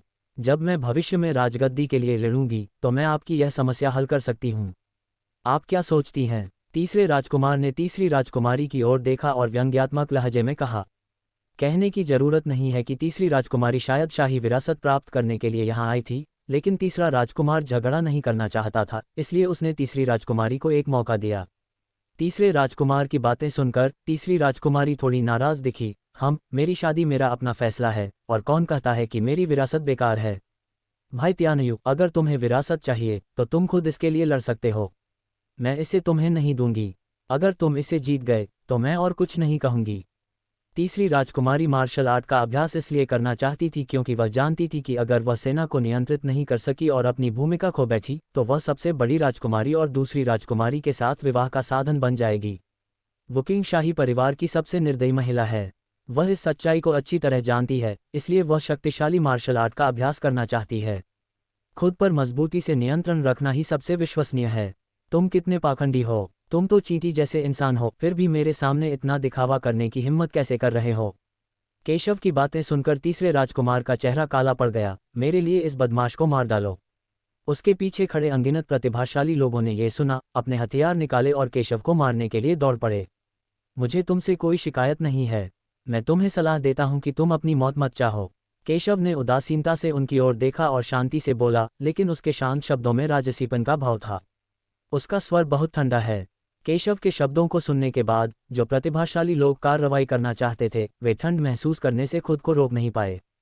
वे जानते थे कि केशव कोई साधारण व्यक्ति नहीं है, लेकिन उन्होंने सोचा कि प्रतिभाशाली लोगों के एक समूह के रूप में वे केशव के विरोधी न होते हुए भी पलटवार कर सकते हैं। हालांकि उन्हें उम्मीद नहीं थी कि वे केशव के जानलेवा इरादों से सीधे तौर पर दब जाएंगे। एक पल के लिए तो उसकी हिम्मत ही नहीं हुई हिलने की। वह डर गया और एक पल के लिए झिझक गया, कुछ करने की हिम्मत ही नहीं हुई। कचरे का ढेर! उन्हें देखकर विषम ने ठंडी सांस ली और खुद बाहर भागा। उसने केशव को ठंडी नजरों से देखा। केशव, तुम एक कूड़े का टुकड़ा हो। तुमने मेरे चचेरे भाई को चोट पहुंचाने, मुझे अपमानित करने और मेरी महिला को चोट पहुंचाने का साहस किया। आज तुम्हें ट्रेजर मंडप के मास्टर का समर्थन प्राप्त नहीं है। तुम आज मर जाओगे। यद्यपि केशव सरल नहीं है, फिर भी वह उसे गंभीरता से नहीं लेता है। फक फक करना! केशव ने विषम को बाहर भागते हुए देखा और बिल्कुल भी परवाह नहीं की। जब विषम ने केशव को देखा तो उसका चेहरा उदास हो गया। ये बच्चा बहुत घमंडी था और उसे गंभीरता से नहीं लेता था। वह केशव को हरगिज जाने नहीं देगा। वह बिल्कुल भी पीछे नहीं हटा और उसके सभी हमले मारक थे, जिसके कारण कई प्रतिभाशाली लोग पीछे हट गए। जैसा कि कमल संप्रदाय के पवित्र पुत्र से अपेक्षा की जाती है, उसकी शक्ति वास्तव में भयानक है। अगर विषम कार्रवाई करती है तो केशव निश्चित रूप से मर जाएगा। अच्छा, कई प्रतिभाशाली लोगों ने उसकी प्रशंसा की, यहाँ तक कि ओमश्री जैसे घमंडी व्यक्ति को भी यह स्वीकार करना पड़ा कि विषम भयानक था और उसका कोई मुकाबला नहीं था। तांगहाओ की हत्या की चाल भयानक थी और वह सीधे केशव को मारने के लिए चला गया। विषम ने जरा भी पीछे हटने की कोशिश नहीं की। आखिरकार उसने केशव को कीर्ति को आसानी से हराते देखा था, इसलिए स्वाभाविक रूप से वो केशव को कम नहीं आंकेगा। केशव को मारने के लिए उसने कोई कसर नहीं छोड़ी। खामियों से भरा हुआ। जब केशव ने विषम की हत्या की चाल देखी तो उसने शांति से बात की और इसे गंभीरता से नहीं लिया। केशव की बातें सुनकर कई लोगों की नज़रें थोड़ी बदल गईं। क्या उन्हें केशव को घमंडी या मूर्ख कहना चाहिए? तुम्हारी हिम्मत कैसे हुई इतने घमंडी होने की? आप ये कैसे कह सकते हैं कि विषम का हमला खामियों से भरा है? उन्हें कोई खामी नजर नहीं आई। यद्यपि केशव कमजोर नहीं है, वह बहुत घमंडी है। लेकिन अगले ही पल उनके हाव भाव बदल गए। केशव ने बस लापरवाही से थप्पड़ मारा और अगले ही पल विषम के शक्तिशाली हमले को केशव ने आसानी से हल कर दिया और सीधे नष्ट कर दिया। सबके चेहरे का रंग एकदम बदल गया। सभी ने सोचा कि हमला अत्यंत शक्तिशाली और भयानक था, लेकिन ये बहुत भयानक निकला। उनके चेहरे पर ऐसा महसूस हो रहा था जैसे उन्हें जोर से थप्पड़ मारा गया हो। विषम का चेहरा बदल गया, मानो उसे उम्मीद ही नहीं थी कि उसका हमला इतनी आसानी से नाकाम हो जाएगा। हालांकि उसे इसकी परवाह नहीं थी। अगले ही पल उसने फिर से अपनी मारक चाल चली। आखिरकार उसने अभी तक अपना सब कुछ नहीं दिया है। अगले ही क्षण एक शक्तिशाली हमला फिर हुआ, जो पहले से कई गुना अधिक भयानक था। हालांकि अन्य प्रतिभाशाली लोगों ने थप्पड़ खाने के डर से कुछ भी कहने की हिम्मत नहीं की। जैसी कि उम्मीद थी, बस एक पल में विषम का हमला फिर से नष्ट हो गया। ये कैसे संभव है? इस बच्चे की ताकत स्पष्ट रूप से गोल्डन एम्ब्रियो क्षेत्र को भेद नहीं पाई है। वह विषम के हमले को इतनी आसानी से कैसे नष्ट कर सकता है? विषम दक्षिया का शीर्ष प्रतिभाशाली व्यक्ति है, फिर भी उसका हमला केशव को बिल्कुल भी चोट नहीं पहुंचा सका। ये दृश्य देखकर मैदान में मौजूद हर कोई आश्चर्यचकित हुए बिना नहीं रह सका। हालांकि केशव 4 प्रमुख संप्रदायों में से एक सत्यपथ संप्रदाय के पवित्र पुत्र भी हैं, लेकिन पहले किसी ने नहीं सोचा था कि वे अन्य 3 प्रमुख संप्रदायों के पवित्र पुत्रों के बराबर होने के योग्य हैं। आखिरकार केशव का राज्य बहुत कमजोर है और एक प्रथम श्रेणी की शक्ति के पवित्र पुत्र के साथ तुलना करना पहले से ही एक उल्लेखनीय बात है। हालांकि उसे उम्मीद नहीं थी कि केशव विषम के हमलों को एक के बाद एक नाकाम कर देगा। विषम के हमले उसके सामने कुछ भी नहीं थे। विषम का चेहरा उदास था। सबके सामने उसने अभी तक केशव को नहीं हराया था। ये शर्म की बात क्यों न हो? क्या यही आपकी ताकत है? क्या आपको लगता है कि आप इसका इस्तेमाल मेरे खिलाफ कर सकते हैं? केशव ने तिरस्कारपूर्वक कहा। जब विषम ने यह सुना तो उसका चेहरा बेहद कुरूप हो गया। कोई आश्चर्य नहीं कि आप सत्यपथ संप्रदाय के पवित्र पुत्र बन सकते हैं। ऐसा लगता है कि मैंने अभी भी आपको कम आंका है। आप वास्तव में काफी सक्षम हैं। कोई आश्चर्य नहीं कि आप इतने अहंकार से बोलने की हिम्मत करते हैं। लेकिन क्या आप वास्तव में सोचते हैं कि अपनी ताकत से आप मुझसे प्रतिस्पर्धा कर सकते हैं? आज मैं चाहता हूं कि आप देखें कि दक्षिया की शीर्ष प्रतिभा कितनी शक्तिशाली है। उसे खुद पर बहुत गर्व था। एक पल में उसने अपने हाथ हटा लिए और अगले ही पल उसका पूरा शरीर जबरदस्त ताकत से भर गया। बिना किसी छुपे उसका आभामंडल उमड़ पड़ा और वह बेहद शक्तिशाली हो गया। वह युद्ध के देवता जैसा था, बेहद भयानक।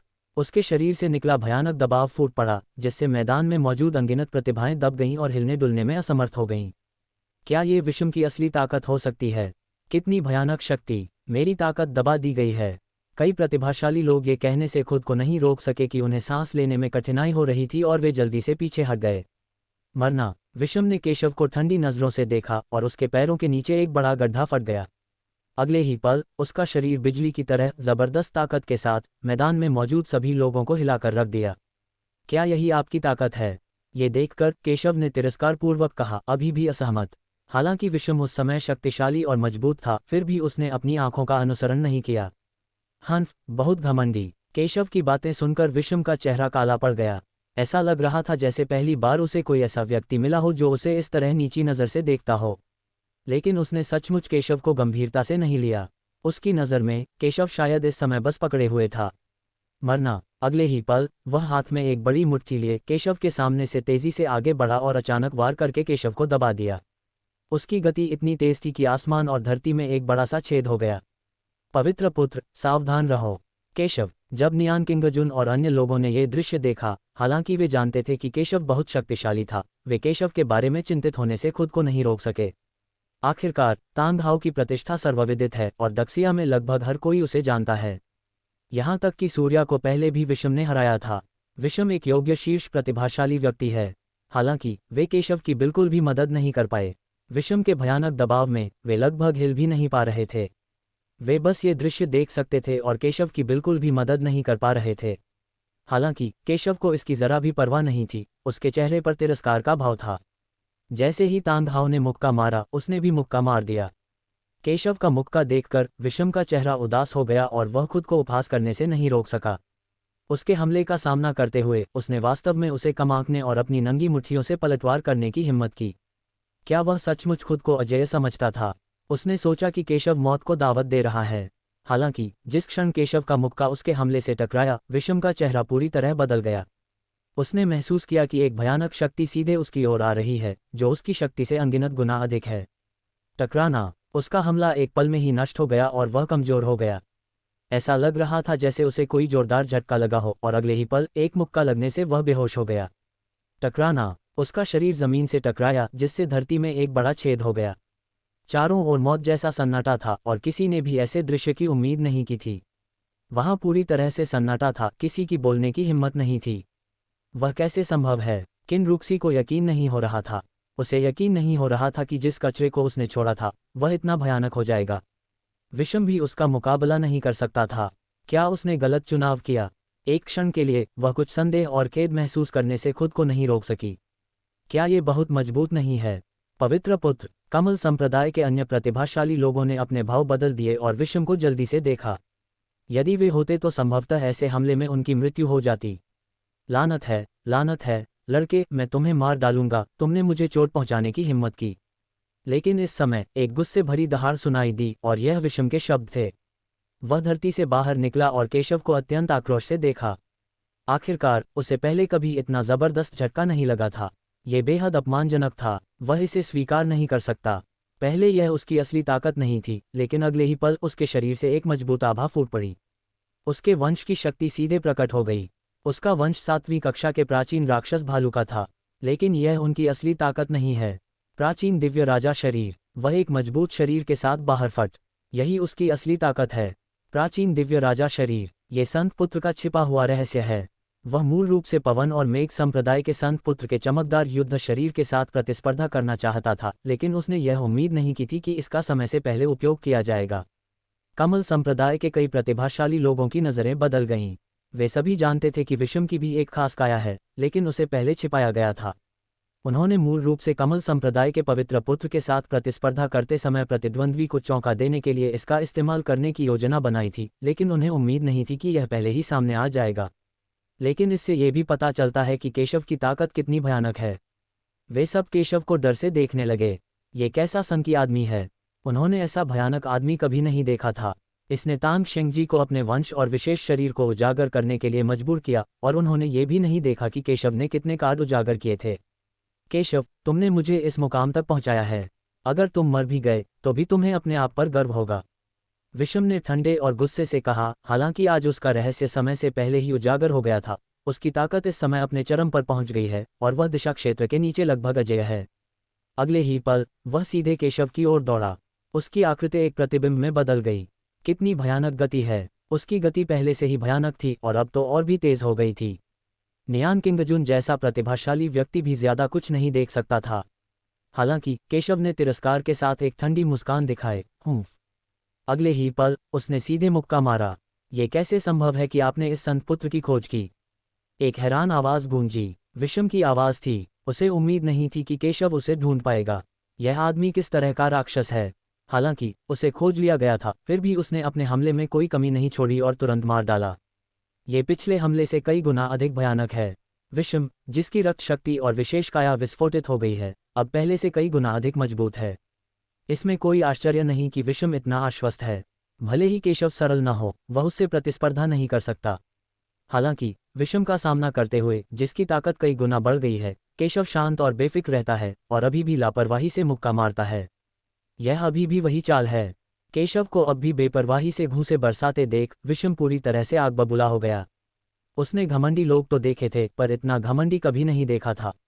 वह मुझे गंभीरता से क्यों नहीं ले सकता था? मेरी वर्तमान ताकत पहले से कई गुना अधिक मजबूत है। उसकी आक्रमण शक्ति फिर से बढ़ गई और उसने केशव को पूरी तरह से मार डालने और दूसरों को उसे अपमानित करने के परिणाम बताने का दृढ़ निश्चय कर लिया। टकराना। दोनों हमले दो पहाड़ों की तरह आपस में टकराए। बिल्कुल अलग अलग ताकतें एक साथ फूट पड़ीं, जिससे एक भयानक तूफान आया जो चारों दिशाओं में फैल गया।